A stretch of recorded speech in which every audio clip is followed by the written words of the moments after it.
this city. Everyone here is really awkward, and it's kind of like being in a city of 13-year-olds. Like, just the way they are. Like, they have very little social skills. Their driving is horrible. Um, they're awkward as fuck. They're passive aggressive, just like off the bat. Like, I think they think, you know how little like 13-year-olds think, like not all of them, but you know how sometimes like the kids that are like the mean kids or whatever, like they get attention for being snarky to people or making the loser of the class look dumb somehow.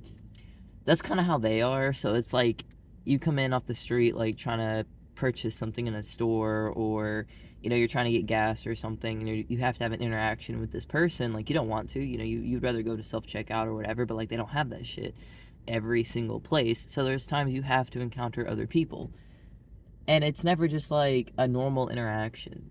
You know what I mean? Like, until I came to this city, every now and then I would have kind of a weird interaction with an employee, and I would write it off as, we all have bad days, whatever. Every single employee, and it's not like someone pissed in their Cheerios. It's like they think they're flexing on you. It's like they think that they look cool, or like it makes them like somehow better of a person by putting you down. You see what I mean? So it's just really weird because like the passive aggressiveness, and like you won't even necessarily do anything, but they'll find some way to like make fun of you. You know how like how high schoolers will do, like middle schoolers will do, like um, you won't even be doing anything, but they'll just like find a way to make fun of you. Like that's why a lot of kids have problems like wearing glasses and stuff at that age, is because kids will relentlessly bully them for even something as normal as wearing a pair of glasses. So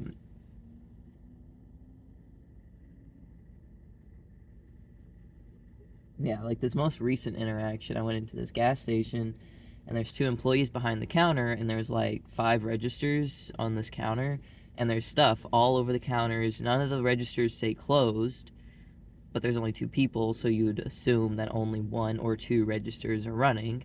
And so I walk in, and normally when you walk in and they see a customer walk in, they'll go up to their register that they're working at. They'll usually wave you over. Sometimes they'll point at the terminal, um, to let you know, right?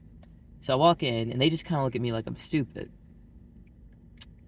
And so I walk up to the counter, and she had two registers, one on each side, and she's just like looking at her friend and then looking down at her phone. So she's not really looking at either register. Like, how they're like, oh, hey, how can I help you? And you can tell, oh, they're on the right side or they're on the left side. So you'll step over to that side, right? No, she just is there. She's just staring back at her coworker, staring down at her phone, staring at me. And so I turn around and look to see what pump I'm on, because, like, sometimes you forget, whatever. And as I'm turning to look, instead of like giving me a second to look, she realizes, oh, I can distract you. And she's like, can I help you? And I'm like, yeah, I'm trying to get gas on, and she's like, you're trying to get gas on what pump? And I'm like, and so I look, and then I tell her, I'm like, I'm on pump 12, I want to get $7. She's like, okay, 7 on 12. It's ready for you. I'm like, okay. And like the tap to pay stuff, sometimes it takes a second to load. And so it's like not working right, and I'm trying to look at it, and then I had to go into my account to see if there was still money in there, because it was like being weird about the money and it wasn't going through. So I was like, never mind, just change it to 6.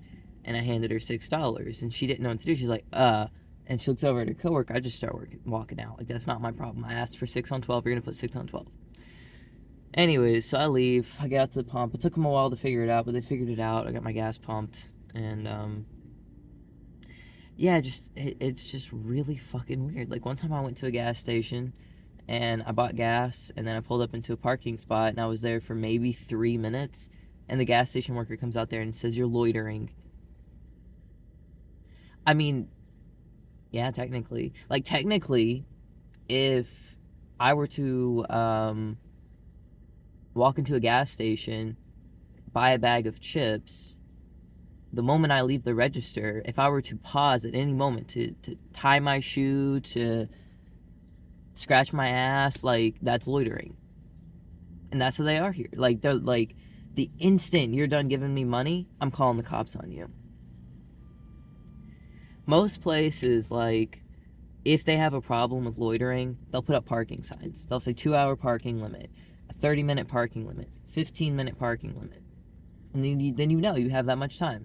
You're like, okay, I mean, I bought something from this establishment, therefore I have a right to be here.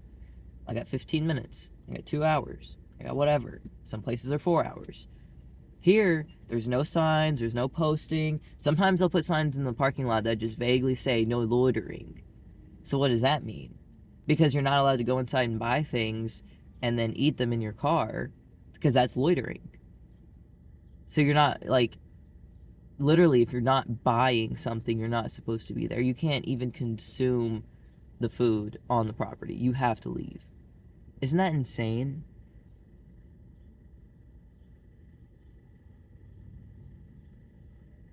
I don't know where I'm going to go, but I got to get the fuck out of Springfield. This place sucks ass. And I've said it before. If you live in a car like I do, don't come to Springfield, Missouri. Just skip it. Um,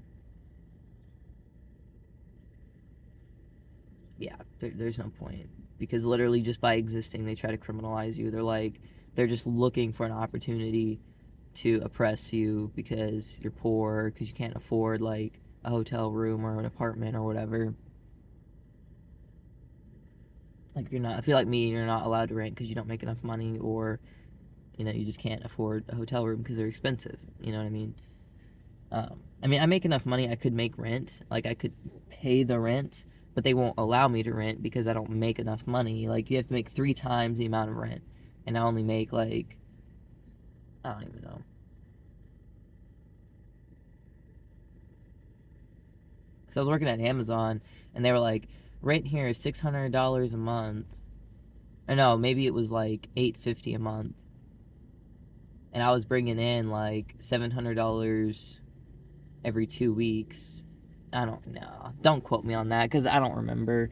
We were getting paid like $19.50 an hour, and I had to work overtime and stuff. But whatever it was, they were like, "Could you get a second job?" I'm like, "I'm already working as much overtime as I can. Like, getting a second job really, like, if I'm making overtime, I'm making more per hour than I'd be making if I like got a second job and was working just a regular hourly rate, you know." So that wouldn't make any sense. And they're like, "Well, you can't rent here because you don't make enough money." And I'm like, "It's the cheapest place, so I guess I can't rent." Anyways, yeah, the whole loitering thing, it's really out of hand here. Like,